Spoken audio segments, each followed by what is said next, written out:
La disociación, ¿qué pasa con el trauma? Ya vimos que el trauma, pues, la teoría polivagal y cómo es una disociación entre el sistema mamífero y el reptil, todas las características en el oído, lo que pasa con cómo escuchan las personas afectadas por trauma, cómo el cuerpo lleva la cuenta, cómo es un problema de salud, cómo puede empezar desde la infancia, cómo afecta el lenguaje, cómo afecta el lóbulo prefrontal, cómo afecta a los ventrículos, o sea, ya hablamos de muchas cosas. Pero vamos a ver qué pasa con la identidad en el trauma, qué pasa con cómo nos concebimos a nosotros mismos cuando hay trauma. El mayor daño del trauma, del desarrollo, o sea, que sucede a lo largo de la vida, es la fragmentación de la identidad. Es que no podemos luego saber exactamente quiénes somos. Y la disociación. Pasan muchísimas cosas. Las identidades suelen ser no las propias, ¿no? La memoria del trauma está grabada en los órganos, en las vísceras, en los músculos. Los pacientes pueden tener reacciones fisiológicas violentas como sudoración, taquicardia ante estímulos mínimos porque su cuerpo ha almacenado la respuesta. Esto lo vemos en diferentes formas de terapia o lo vemos, por ejemplo, los que hemos hecho MDR en algún momento, que es un proceso para trauma, empieza a haber reacciones fisiológicas, ¿no? El cuerpo ha almacenado la respuesta. Los pacientes pueden saber intelectualmente que el trauma ya se acabó, o sea, ya no hay temblor, ya no hay desastre, ya no hay pérdida, ya pasó esa ruptura, ya pasó esa, lo que sea, ¿no? Esa amenaza, ese accidente, ya pasó, no te pasó nada, qué bueno que estás bien. Ajá, puedes saberlo en el presente, pero el cuerpo no cree en las palabras, son las sensaciones. Ahora, yo me acuerdo perfecto de esto, por ejemplo, cuando fue el temblor en el 2017 en la Ciudad de México, cómo se sentía en el cuerpo, y yo creo que lo sintieron varios de ustedes, y lo escribieron en el 85 hace mucho, yo creo que también. Tú puedes saber que estás a salvo, incluso puede ser que ya pasó una semana, y ya sabes cómo está todo, pero en tu cuerpo sientes algo, algo que no se incrusta, es como un molusco que ay, y no se sale de ahí, ¿no? Es bien fuerte eso.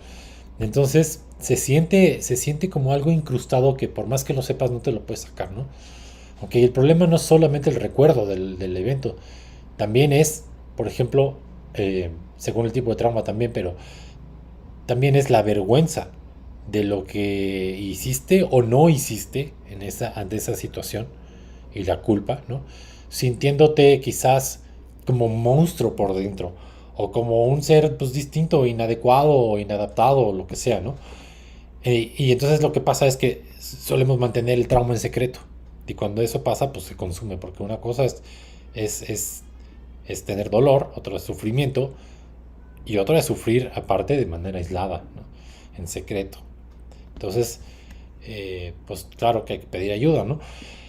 Entonces, el Sistema Internacional de Clasificación de Enfermedades, el ICD de la OMS, ya está proponiendo una descripción, o si no es que ya lo hicieron, más completa del trauma que incluye justo la reexperimentación, de la revivencia del trauma, la evitación de ciertas cosas, la hipervigilancia, como tres condiciones necesarias, así como alteraciones que hay en el afecto, en la organización afectiva, el autoconcepto y la autoestima y la disfunción de las relaciones. Entonces, pues espero que ya lo hayan hecho, no sé si ya pasó esto, pero bueno, sí que el trauma pues tiene esas dimensiones, ¿no? El trauma también puede volverse complejo y representar una deformación de la personalidad bajo coacción cuando existe, por ejemplo, un cautiverio psicológico. Las personas que están viven con otras personas que las tienen cautivas generan un trauma fuertísimo y hay una deformación, hay un cambio por completo a la personalidad. En estos casos el perpetuador se convierte en el centro del mundo de la víctima, incluso quizás muchas veces por eso lo hacen, y sucede una fragmentación de la identidad, donde la víctima pierde la continuidad de su propio yo, ya no sabe quién es, desarrollando una visión de sí mismo como inherentemente culpable o contaminado o lo que sea, y con una disfunción del apego, es decir, con una incapacidad para distinguir entre qué es una relación segura y qué es una relación peligrosa. ¿sí? Incluso a nivel emocional, incluso a nivel sutil. El no saber qué es una relación segura y qué es una relación peligrosa. Esto perpetúa el ciclo de victimización. Entonces, esa pérdida del yo, de formación de la personalidad, eh, es como uno de los peores peligros de trauma en esta situación, porque el trauma se vuelve todavía más silencioso. Es como que ya ni siquiera lo percibo. Se normalizó. Es parte así es la vida. Y no es cierto. No es cierto. El contagio. Ahora, también esto es bien interesante porque el trauma se puede contagiar. Los padres que no han procesado su propio trauma, por ejemplo, tienen dificultades para sintonizar con sus hijos. El estrés de los padres se puede contagiar biológicamente al sistema nervioso de los niños. La falta de una base segura en una generación predice casi infaliblemente problemas de regulación emocional en la que sigue. Los hijos, por ejemplo, de sobrevivientes de trauma, por ejemplo, esto lo estudiaron con sobrevivientes de la Segunda Guerra Mundial, por ejemplo, o de víctimas de abuso, pueden presentar síntomas de estrés postraumático sin haber vivido el evento original. O sea, lo que vivieron sus padres que vivieron en la guerra, los hijos tienen síntomas de estrés postraumático como de guerra cuando ellos ni lo vivieron, ¿no? Pues se hereda. ¿Sí? El DSM-5, que es el manual de diagnóstico de los trastornos mentales, nos aclara que el trauma puede darse desde la experiencia directa, o sea, si yo lo viví, ok. La presencia, a lo mejor yo no lo viví, pero lo presencié en alguien más. O incluso, fíjate, solo desde el conocimiento o la exposición repetida. O sea, me enteré que sucedió. Puede ser suficiente para provocarlo. O la exposición repetida de una cosa, ¿no? Que es incoherente y que está ahí afectando agresiones, lo que sea, y se acaba convirtiendo en trauma. Lo cual quiere decir que no se requiere necesariamente vivir la experiencia que provocó el trauma de manera directa para introyectarla. Esto es fascinante. Es de las cosas más fascinantes.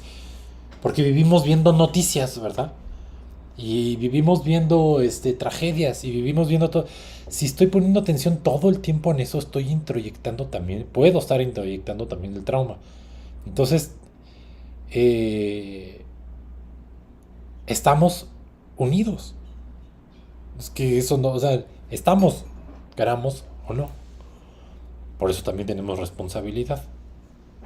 Y otros pueden obtener el trauma a partir de observar cómo a nosotros nos afecta también. Ajá. Entonces, tenemos responsabilidad. Nuestro cerebro está cableado para la empatía a través de las famosas neuronas espejo, que son, vamos a ver son como simuladores virtuales, ¿no? Como como como los sistemas de surround, ¿no? De realidad virtual. Así funciona un neurona espejo. Cuando vemos a alguien sufrir, nuestro sistema nervioso lo que hace es mapear ese sufrimiento como si fuera propio. Entonces, si es suficientemente intenso ese sufrimiento, el cuerpo, aunque no lo estés viviendo tú, pero el cuerpo lleva la cuenta de ese dolor ajeno. O sea, el cuerpo también le afecta eso. Las neuronas espejo, eso es lo que hacen. Por eso estamos unidos, tenemos neuronas espejo. Debido a estas neuronas, si ves a un familiar sufriendo o aterrado, tu cerebro también activa las mismas áreas somatosensoriales. Por esto el trauma se siente así como en la vibra, en el aire, en familias o en comunidades enteras.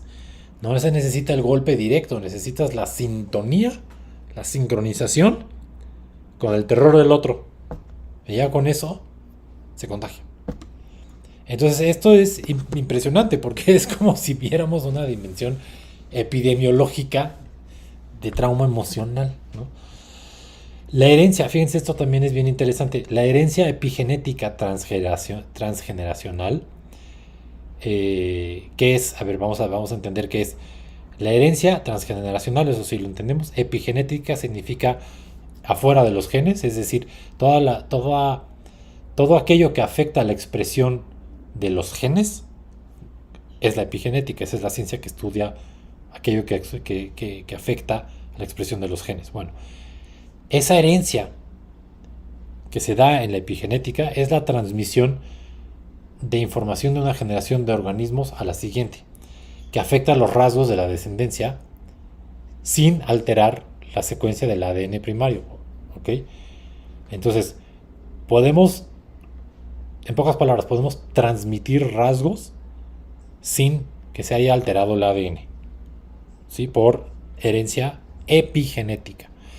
El trauma deja una huella química en los genes que altera la forma en que el cuerpo responde al estrés, preparando biológicamente a la descendencia para un entorno peligroso que sus antepasados experimentaron. Esto tiene toda la coherencia del mundo si nos ponemos a pensar que somos no solamente organismos individuales, sino también hay una biología social, ¿no?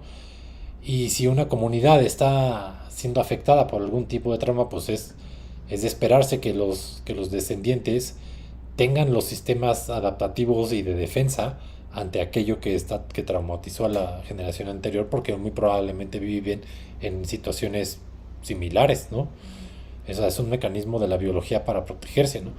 El trauma no ocurre en un vacío. Factores como, por ejemplo, piensen en esto: racismo sistémico, pobreza extrema, así injusticia, ¿no? Son fuentes constantes de estrés tóxico todo el tiempo.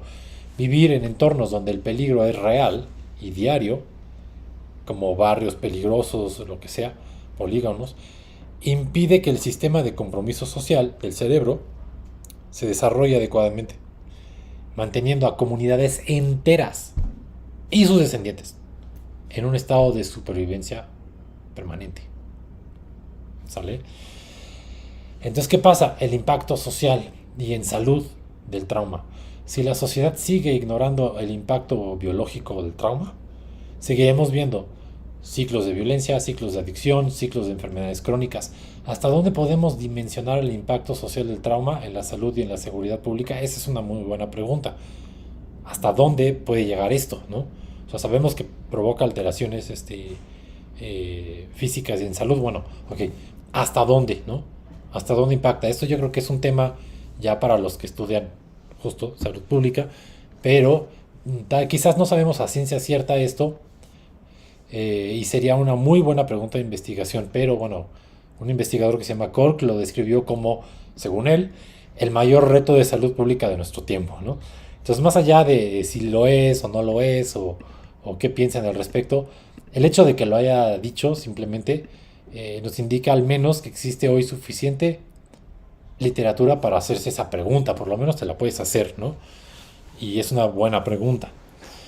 Entonces, bueno, pues todo eso es sobre entender el trauma, pero ahora vamos a ver cómo podemos ayudar a sanar el trauma.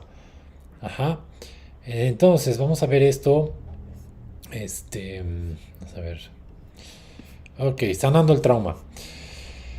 Para recuperarse de trauma, se requiere que el trauma sea reconocido por ejemplo, en un contexto terapéutico, no solo por el paciente, sino por otras personas. No basta con que uno lo sepa o la persona con la que estás. Tiene que haber, el contexto mismo lo tiene que entender, lo tiene que reconocer. El aislamiento empeora la pesadez del recuerdo. Formar parte de una comunidad o tener un testigo que valide la realidad de lo que ha ocurrido es un paso no solo mental, es un paso biológico necesario para empezar a calmar la respuesta de alarma del cerebro. O sea, la comprensión del otro es un paso biológico. Por eso los grupos terapéuticos bien llevados funcionan. Y la música tiene una gran capacidad de trabajar con grupos. Entonces la curación no es el olvido del pasado, no es ya olvídalo, ya. Eso no va a funcionar. Sino es la capacidad de dominar el presente, ser dueño de uno mismo es la curación. Para cambiar el cuerpo tiene que tener, fíjense, esta es la llave. Para mí esto es, el cuerpo tiene que tener las experiencias físicas contrarias a la sensación de impotencia del trauma. O sea, si tú viviste violencia, necesitas vivir seguridad. Si viviste abandono, necesitas vivir el apego, en el buen sentido. Si viviste lo que sea que hayas vivido, necesitas vivir lo contrario. Si tus relaciones siempre han sido tóxicas, necesitas vivir una relación no tóxica para que tu cuerpo sepa cómo es eso. Pero si estamos en loops donde no podemos vivir esas cosas porque nos lupeamos con el trauma, entonces para eso son los procesos terapéuticos, para que puedas vivir físicamente en una, por ejemplo, en una situación teatral, ¿sí? Para que tu cuerpo se sienta como es tener padres sanos, aunque no los hayas tenido. Para que se sienta como es tener un ambiente sano, aunque no lo hayas tenido, de niño o de adulto, o una relación, lo que sea. Para eso son todos esos procesos, para entrenar el cuerpo. Eso es entrenar el cuerpo, no solo irte al gimnasio. Eso es entrenar el cuerpo. Por esta razón, las experiencias que llaman desde arriba para abajo, top down, como el mindfulness y la meditación, o sea, está bien, te van a ayudar en muchísimas cosas y para muchísimas otras cosas son una maravilla, pero solo son una parte de ese proceso. O sea, no son la, la solución al trauma, ¿ok? Porque son experiencias de arriba para abajo, a menos que sean procesos del cuerpo. Experiencias de abajo hacia arriba, donde se vive la recuperación desde la biología misma, son importantes. Entonces las actividades rítmicas aquí musicales, cantar, bailar, tambores, lo que sea, en grupos, ayudan, en grupos, fíjate, puede ser música electrónica si quieres, en grupo, pero no me refiero, ahorita vamos con ese tema, en grupo, ayudan a sintonizar el sistema nervioso con el de los demás, rompiendo la parálisis del trauma a través del movimiento coordinado. El aislamiento es el enemigo de la recuperación. Entonces, ¿qué significa esto? No es que sea fuerzas, música, medicina para sanar el trauma, ¿no? No digo que no, no digo que no, ahorita vamos a ir a ese tema. Puedes escuchar cualquier cosa a nivel grupal, siempre y cuando esa actividad musical sea para generar seguridad grupal. Porque también puedes estar bailando en una fiesta, en un antro, en un lo que sea, y no te está sirviendo para quitar el trauma. Porque, bueno, no necesariamente, te está sirviendo para aliviar otras cosas, ya vamos a eso, pero no necesariamente para el trauma, porque el sistema de involucramiento social no es el correcto para poder generar la seguridad, ¿verdad? Entonces, eso no, ahí no. Es en un contexto donde se va a generar conexión grupal segura. Ahí las actividades con tambores o lo que sea pueden ayudar muchísimo. Y yo creo que los que están escuchando esto, que se han dedicado, que yo sé que hay varios de ustedes que han hecho danza africana y todo eso, siempre y cuando la comunidad en la que estás sea un contexto de hermandad y seguridad, está funcionando. Si es un contexto de competencia, de bailarines, de este tipo de rollo, no está necesariamente ayudando en este aspecto del trauma, que es el recuperar el sistema de compromiso social, ¿va? Entonces es bien importante que no nada más sean grupos, sino que sean grupos seguros.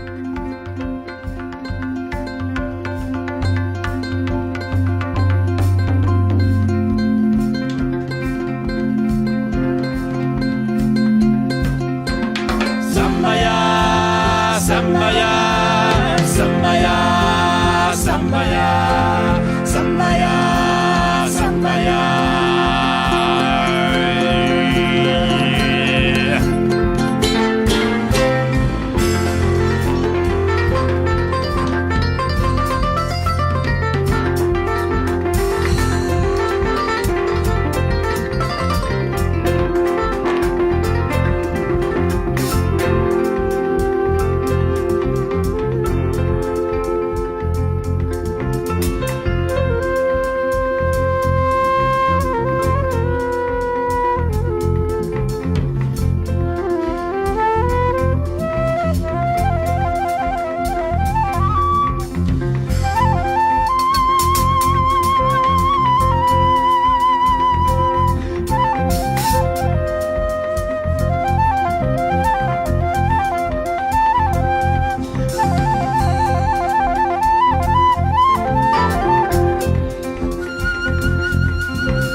Poner palabras a una experiencia ayuda a organizar el cerebro, sí, permitiendo que el lóbulo frontal izquierdo categorice el evento como algo que sucedió en el pasado. Pues sí, eso, o sea, qué bueno que lo sepa, ¿no?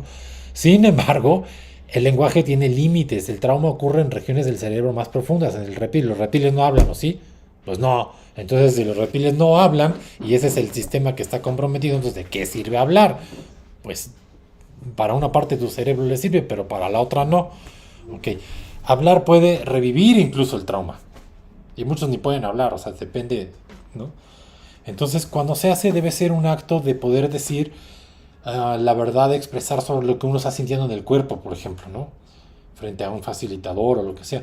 No solo sobre qué fue lo que pasó, sino qué se sintió en el cuerpo en ese momento y ir reeducando el cuerpo en el proceso terapéutico para que sienta otra cosa asociado al trauma. El beneficio no viene de la historia en sí mismo, sino de la conexión que hay entre las palabras, las sensaciones físicas reales. El lenguaje no sustituye la experiencia. El lenguaje es una parte además de la experiencia. El trauma bloquea el sistema de procesamiento de información del cerebro. Entonces, por ejemplo, en MDR, que es una técnica para tratar trauma, parece desbloquear el sistema nervioso, permitiendo que el cerebro procese la información traumática de la misma manera que procesamos los eventos normales durante el sueño del REM, ¿no? Cuando estamos soñando.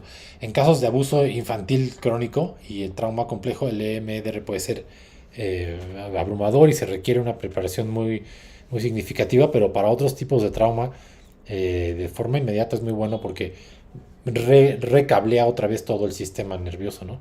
Y sí, que los ves de pronto salir de situaciones que llevaban de esta sensación, como yo le llamo como el molusco, ¿no? O sea, tener incrustado el trauma, de pronto MDR y pum, se desbloquea eso y regresa otra vez a la organización del sistema nervioso. Ahora fíjense, entrenamientos como el yoga funcionan muy bien porque enseñan a las personas a tolerar sensaciones físicas intensas, como en una asana, en una posición, sin disociarse. O sea, no es, me estoy disociando, ya no aguanto más y no estoy sintiendo la otra por estar sintiendo esta. En el yoga te enseñan, por ejemplo, a sentir todo a la vez, incluyendo tu estado mental, emocional, todo. Entonces, es cómo toleras sensaciones físicas intensas sin disociarte. El yoga me sirve mucho para esto.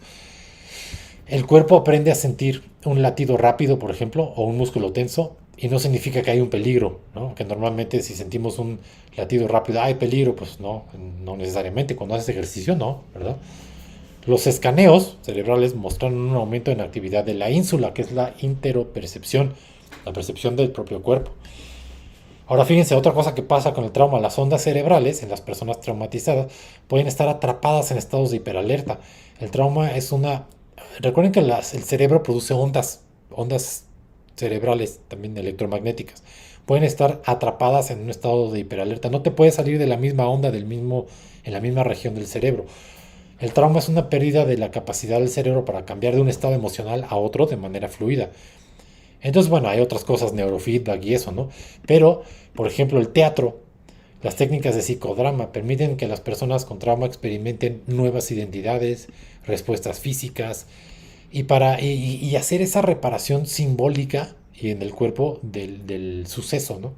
El objeto no es revivir el trauma en estos casos, sino es proporcionarle al cerebro y al sistema neurológico una experiencia sensorial, física, de lo que debió haber ocurrido y también emocional. Entonces puedes reactuar, por ejemplo, a ver, entonces vamos a suponer que de niño tuviste un tema de violencia, ¿no? Y quizás tu papá o tu mamá no te protegieron porque no estaban, ¿no? A lo mejor no fue su culpa, vamos a decirlo así, hay muchas situaciones en la vida, pero a ti te hubiera gustado que estuvieran para protegerte. Bueno, pues a través de ese teatro terapéutico puedes volver a vivir esa situación, pero en esta ocasión tu papá llega mágicamente en una moto y le parte se las parte a todos los agresores y te salva. ¡Wow! Tu cuerpo de pronto se empieza a relajar con eso porque vivió la experiencia como debió de haber sido, ¿sí? Es el tipo de cosas que ayudan a sanar el trauma. Entonces el cerebro emocional no distingue fácilmente entre un recuerdo real y una experiencia vívidamente representada en el presente. Por eso, por más que le hagas y le muevas al chango, si el chango está incrustado, tienes que vivirlo de otra forma diferente. No basta con, ya supéralo, amigo, ¿no? Ese tipo, ¿verdad? Ya supéralo, amiga, ya. ¿Cómo que supéralo? Pues necesito una escena, necesito vivir lo que tengo que vivir para ya no tener eso, ¿no?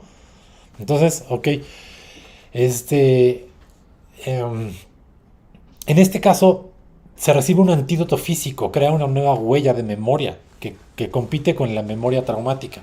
Llena los agujeros que hay en el desarrollo del self, o sea, de la percepción de uno mismo, causados por la negligencia o por el abuso. La interacción activa también las neuronas espejo y los sistemas de compromiso social, de socialización, que suelen estar mal, atrofiados, ¿no? El entorno del escenario proporciona un contenedor seguro. Entonces, no es cualquier música en cualquier situación, es una en un entorno que, que, que, que la música facilite ese entorno seguro. Ajá, entonces, por ejemplo, hemos trabajado con, no sé, 300 personas que vienen que estuvieron en una zona de desastre, ¿no? Todos con estrés postraumático, con música, juegos musicales, de ese tipo de cosas. Vuelven a sentir que hay un hogar en las demás personas, aunque su casa se haya caído. Vuelven a sentirlo, no vuelven a pensarlo. Pensarlo no sirve. Vuelven a sentirlo porque están sintiendo la interacción con el otro a través de la música. Los pongo a practicar juegos musicales, a que sean directores o directoras, a hacer juegos de interacción, de respuestas, ese tipo de cosas, y vuelven a sentir el contacto con la comunidad, aunque se hayan caído todas sus casas, y se dan cuenta que su hogar está en las personas. Entonces, esto fue fascinante en el temblor del 2017 porque comunidades enteras con trauma fuertísimo y de pronto regresaban a la vida, ¿no? Regresaban a la vida y eran cientos a la vez. Y claro, pues también mandaban psicólogos y así, pero pues los psicólogos podían darles una charla. Y la charla no les iba a quitar el trauma. O los podían atender uno a uno. Ok, uno a uno. Pero ¿y si son 3000? Es más fácil que nos llevaran a nosotros y nos pusieran grupos de 300 en 300 y les llegamos a los 3000 en 10 sesiones. Por supuesto. ¿Sí? Y sí se cambia la manera de relacionar y se descongela ahí del sistema nervioso. Entonces, bueno, el cerebro, el sistema nervioso, aprende que el trauma es un evento con un principio y un fin, permitiendo que el sistema de alarma ya se desactive. Entonces ahí sí ya deja de haber trauma. Existen tres necesidades fundamentales para cualquier ser humano en la sensación del trauma. Uno es la seguridad, o sea, el sistema nervioso no puede sanar si se siente bajo amenaza constante. Por eso es que la seguridad física y la relacional es el requisito previo. Es decir, de nada va a servir o de poco va a servir querer sanar el trauma si sigues estando en la misma situación que está traumatizando. Entonces, parte del reto de los terapeutas es ayudarle a los pacientes a ya sea modificar la situación en la que están o salirse de ella, porque si se sigue retraumatizando, pues cómo se va, o sea, abrir la herida todo el tiempo y querer estar sanando y volviéndola a abrir, es complicado, ¿verdad? Ok. 2. La conexión. El trauma ocurre en aislamiento o en relaciones destructivas. Por lo tanto, la sanación requiere el espejo de otros seres humanos sintonizados para que sí haya conexión con alguien, ¿sí? Porque con las relaciones destructivas que hay, no hay conexión. Entonces, claro, en este caso es como el clavo que saca otro clavo, pero no en el sentido de las relaciones de pareja, sino en el sentido de la conexión simplemente social. Cuando conectas con un ambiente sano, eventualmente el ambiente tóxico se empieza a ir poco a poco, ¿no? Y lo tercero, agencia. El sentimiento de que uno mismo puede influir en su propio estado interno y en su propio entorno. O sea, que tú tienes la capacidad de superar eso, que el trauma sí es curable, que sí es tratable, que sí hay formas, que sí hay guías, que sí hay una determinación propia de hacerlo, uno lo logra, ¿no? Eso es agencia. Es bien importante la agencia, la conexión y la seguridad. Ahora, ¿cómo es el cuadro? Entonces, desde la neurociencia vamos a resumirlo aquí y ya nos vamos con la música. El trauma entonces es una desorganización persistente del sistema neurobiológico ante una amenaza que puede ser directa, puede ser observada, puede ser heredada o puede ser contagiada, que colapsa la capacidad de integración del organismo, se manifiesta como una falla en la memoria narrativa, o sea, ¿sí? Quedando el evento atrapado como una vivencia somática y sensorial omnipresente y persistente. Este estado se caracteriza por desactivación de los centros del cerebro específicos, principalmente el área de Broca, que es la del lenguaje, que anula la capacidad de verbalizar, la corteza prefrontal dorsolateral, que borra el sentido del tiempo, la corteza cingulada anterior, que debilita el filtro de la relevancia de las emociones, y de manera crítica la ínsula, cuya desconexión va a aniquilar la capacidad de sentir y reconocer las señales internas del cuerpo. Mientras tanto, se produce una hiperactivación masiva de la amígdala, que es el centro de la alarma, el hipocampo, que afecta la concepción del tiempo, y la neurogénesis también se afecta negativamente, y las ondas cerebrales quedan atrapadas en un estado de alerta. El resultado es un cuadro de desregulación autonómica del sistema nervioso autónomo, hipervigilancia, disociación corporal, donde el individuo pierde la capacidad de habitar su propio cuerpo y el presente. Estos patrones desconfiguran el sistema de interacción social, de compromiso social, ligando las interacciones actuales, todas asociándolos con fragmentos del pasado, ¿no? No vayas a quedar mal, no me vayas a robar, no me vayas a abandonar, no me vayas a traicionar, no me vayas a... para todo, aunque la persona que tengas enfrente ya no tenga nada que ver con eso, ¿no? Okay, y además empiezas a relacionarte con la gente desde ese lugar, aunque los demás no estén en la posición de victimario. Lo cual aniquila la sensación de seguridad interna y fractura la capacidad de vinculación humana. La salud mental es, en su base, neurológica y social. Y la música ahí tiene mucho que decir porque afecta el sistema neurológico y la interacción social. ¿Va?